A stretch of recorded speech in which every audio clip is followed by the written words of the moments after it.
వాడు పూర్ణచందర్ అనేటోడు. మేము మేము ఉద్యమంలో ఉన్న సమయంలో టీ న్యూస్ లో పనిచేస్తుండే. టీ న్యూస్ లో పనిచేస్తున్నంటే ఏం చేసో తెలియదు కానీ టీ న్యూస్ డిపార్ట్మెంట్ తోనైతే ఉంటుండే. దాని తర్వాత తెలంగాణ రాష్ట్రం వచ్చిన తర్వాత తెలంగాణ సాంస్కృతిక సారథి రసమైతో కనపడ్డాడు. ఒక నేను కూడా సాంస్కృతిక సారథిలో ఎంప్లాయీనే. 5, 6 ఏండ్లు 7, 8 ఏండ్లు ఉన్నాడు. ఇట్లనే మైకులు పట్టుకొని షార్ట్ ఫిల్మ్ తీసుకుంటూ ఉన్నాడు. నాకు ఈ రోజు ఎర్లీ మార్నింగ్ వరకు పూర్ణచందర్ రిపోర్టర్ అనే విన్నా గానీ ఆ పూర్ణచందర్ అని నాకు మార్నింగ్ తెలిసింది. చనిపోయిన 5 నిమిషాలకే తెలిసింది. ఎందుకంటే మాకు ఎవడు రక్త సంబంధికులు ఎవరు లేరు. ఇది వర్గ సంబంధం. మా బంధువులు ఎవరు గారు మేమే. ఒకరు చచ్చిపోతే ఒకరు ఉన్న వాళ్ళం. మేము చిన్నప్పటి నుంచి కులాలు మతాలకు వ్యతిరేకంగా కొట్లాడినోళ్ళము. ఈ ఈ పరిస్థితి మాకు వస్తుందని ఇప్పుడు స్వేచ్ఛ ఉంది స్వేచ్ఛగా ఉందని అంటే ఇక్కడ జరిగిన ప్రాబ్లం ఏంటంటే ఎస్పెషల్లీ పూర్ణచందర్ గురించి మీకు బయట ప్రపంచాన్ని తెలియంది మాకు మాత్రమే తెలిసింది. మాకు కొంతమంది తెలిసింది ఏంటంటే వాడు ఇప్పటికీ ఒక 2, 3 అమ్మాయిల్ని ఇట్లా చేసిండు. దాంట్లో మాట్లాడిన వాళ్ళం మేమే. నేనున్నా ఇంక 2, 3 ఉన్నాం మాట్లాడిన వాళ్ళం. వద్దనుకున్నప్పుడు వదిలేయండి. నువ్వు చెయ్యకు అమ్మాయిలని అట్లా చెయ్యకని వదిలేస్తే అమ్మాయి వాడిని రాయితో కొట్టి జస్ట్ మిస్ అయ్యి చచ్చిపోయేది కూడా బతికిండు. ఆ రోజే చచ్చిపోయి ఉంటే ఈ రోజు స్వేచ్ఛ చనిపోయేది కాదు. వాడు ఇంకొక అమ్మాయి జోలికి పోయేటోడు కాదు. అప్పుడు వాడికి మ్యారేజ్ కాలేదు. 3 అమ్మాయిలు స్వేచ్ఛ లేక ముందుకు 3 అమ్మాయిలు. స్పెషల్లీ వాళ్ళ మేనత్తతో కూడా రిలేషన్ ఉంది వాడికి.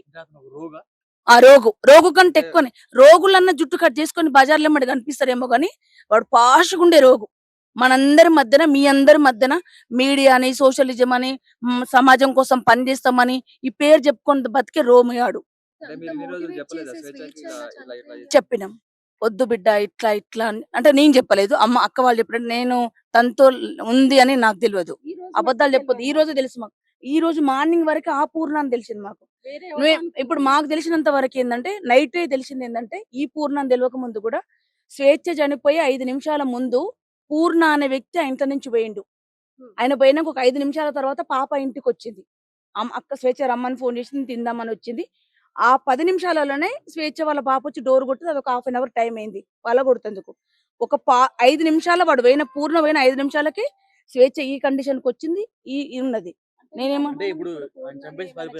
అనుమానం కాదండి. 100% వాడు చంపకపోయినా మా స్వేచ్ఛ చావుకు వాడే కారణము. వాడికి భార్య ఉంది, 2 పిల్లలు ఉన్నవాడు, పెద్ద పెద్ద వాళ్ళెమ్మడి తిరిగేవాడు. వచ్చి తనతో ఉన్నాడు. చాలా పేరెంట్స్ కూడా చాలా చెప్పి చూసిండ్రు. వద్దు అమ్మ వద్దు బిడ్డ అని చెప్పి చూసిండ్రు. మీరు చెప్పినట్టు కాదులే. మనకందరికి తెలిసిందే కదా మోసం చేసేవాడు ఎట్లా ఐస్ చేస్తాడు ఎట్లా చేస్తాడని. అట్లాంటోడు చేసిండు. ఆ రోజు నాన్న నేను తనతో ఉండనిగా నా బతికేదో నేను బతికేస్తా నాన్న, వద్దు మీరు చెప్తే నేను వినలేదు, నాకు రియలైజేషన్ వచ్చింది నాన్న, నిజంగానే వీడు క్రూరుడు, ఉండలేను మాట్లాడుతుంటే ఇద్దరు వద్దు బిడ్డ ఒక్కరొకరు వద్దు ఇద్దరిని కూసబెట్టి మాట్లాడతా అని మాట్లాడిండు. 27th నేను అనుకోవడం ఏంటంటే ఈ మరణం వెనకాల ఉన్న పెద్ద రహస్యం ఏంటంటే తను ఇంత ముందు ఎవరినైతే చేసిండో అమ్మాయిలను చీట్ చేసి లైఫ్లతో వాడుకున్నాడో వాళ్ళందరూ నార్మల్ పిల్లలు. అంటే ఒక ఉద్యమ నేపథ్యం ఉన్నోళ్ళు, ఇంతగానం గట్టిగా ప్రెస్ లో ఉండి కొట్లాడే ఒక రిపోర్టర్, ఇవంతా బలమున్న పిల్లలు కాదు వాళ్ళు. మేము మాట్లాడిన పిల్లలే. వాళ్ళ పేర్లు కూడా దేవద్దు కాబట్టి చెప్పట్లేదు. అవసరం వస్తే సందర్భం వస్తే వాళ్ళు కూడా ఒకవేళ వస్తామో మేము నిలబడతాం అక్క, ఒక అమ్మాయి చావు కారణమైన వాడు నిలబడుతుంటే ఖచ్చితంగా మన ముందు నిలబెడదాం వాళ్ళని. కానీ వాడి బాధ ఈ చావుని ఎందుకు చేసినా నేను నా అభిప్రాయం ఉంది ఏంటంటే ఈమె బలమైన అమ్మాయి, ఈమెకి ఇంత ముందు ఒక రాజకీయాల్లో పనిచేసి వచ్చిండ్రు, పేరెంట్స్ కూడా బలమైన రాజకీయాల్లో పనిచేసి వచ్చిన వాళ్ళు. ఇవన్నీ బయటికి పోతే నాకు థ్రెటన్ ఉంటదని మా స్వేచ్ఛను చంపిండు. అంటే మీరు ఇంతకు ముందు చెప్పలేదా వేరే వాళ్ళతో కూడా ఇట్లా చేశారు మాట్లాడారని చెప్పారు కదా, అసలు ఈ పూర్ణ అని తెలియదు నాన్న మాకు. తెలియదు అసలు. ఈ రోజు మార్నింగ్ వరకు తెలియదు. తను రిపోర్టర్ ఉంది, బతుకుతుంది, బతకని పిల్లలు కదా ఉంది, మీకు స్వేచ్ఛ ఉంది, బతుకుతున్నారు, బతకని అనుకున్నాం కానీ ఈ పూర్ణతో ఉంటుందని మార్నింగ్ వరకు తెలియదు. తెలిస్తే చెప్తాం కదా. నేను మాట్లాడి ఒక 1.5 month అవుతుంది. నేను ఏదో ఇన్స్టాగ్రామ్ లో పోస్ట్ పెట్టుకుంటే దానికోసం నేను రోజు నా ఇన్స్టాలో ఫేస్బుక్ లో పోస్ట్ పెడితే ఫస్ట్ మెసేజ్ ఫస్ట్ ఫోన్ తనదే ఉంటది నా గురించి. ఏమై ఉండొచ్చు అన్నది వాళ్ళిద్దరికి మాత్రమే తెలుసు. అక్క అన్నతో లేరు, వాళ్ళిద్దరు మాత్రమే ఉన్నారు. ఇప్పుడు ఇద్దరం ఉన్నాం నాన్న, నువ్వు సేఫ్గా ఉన్నావు, నేను చనిపోయినా అంటే ఎక్కడి నుంచి ఒక నుంచి సంఘర్షణ ఉండి ఒక నుంచి థ్రెట్ ఉంటే కదా చనిపోయేది. అంతే కదా. చాలా ధైర్యవంతురాలు కాదు, మామూలు ధైర్యవంతురాలు కాదు, చాలా.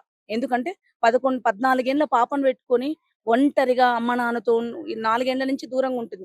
ఉన్నది బతికి జీవించి 25,000 జీతం కాంచి ఒక 80,000 1.5 లక్ష రూపాయలు ఒక పొజిషన్ కూడా వచ్చి రాగలిగింది మీడియాలో అంటే మీ అందరు తెలిసిన విషయమే కదా.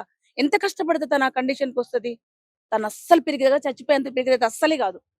మేమైతే ఫ్యామిలీగా, స్వేచ్ఛ ఫ్యామిలీగా పూర్ణాను కఠినంగా శిక్షించాలి. వాడిని శిక్షించకపోతే ఇంకొక అమ్మాయి మరణపు చావు నవ్వుకుంటే ఉండేటోడే తప్ప వాడు గొంతు కోస్తాడు తడిబట్టతోటి. ఏం చెప్పాలి? ఆ అమ్మాయి గురించి ఎంత చెప్పాలి? అమ్మాయి 10th క్లాస్ దాకా వాళ్ళ అమ్మ నాన్న విప్లవ ఉద్యమంలో పనిచేస్తున్నప్పుడు ఆ పాపని వాళ్ళ మేనకోడలైన నగరికల్లో పెట్టి పెంచిండ్రు. 10th క్లాస్ దాకా అక్కడ చదువుకున్నది. తర్వాత ఇంటర్కు హైదరాబాద్కి వచ్చి PDS లో పనిచేసింది. అట్లా చాలా ఉద్యమంలో ఉండి చాలా బుక్స్ రాసింది, చాలా నవలలు రాసింది. అంత తెలివి ఉండి అంత పిరికి ఆమె మాత్రం కాదు స్వేచ్ఛ. అంటే వాళ్ళ అమ్మగారు ఏమన్నారంటే చంపేసి పారిపోయింది. ఎస్, పూర్ణచందర్ అనేటోడు ఎవడో కానీ వాడిని ఖచ్చితంగా అరెస్ట్ చేయాలి, వాడిని శిక్షించాలి. ఎందుకంటే ఇంత తెలివి ఉన్న అమ్మాయి, ఇంత ధైర్యం ఉన్న అమ్మాయి అస్సలు చచ్చిపోదు. అతను పరారీలో ఉన్నాడని పూర్ణచంద్ర అనేటి ఆయన ఆచూకీ ఇంత మటుకైతే ఆయన ఆచూకీ తెలిసినట్టు లేదు. నాకు తెలుసండి.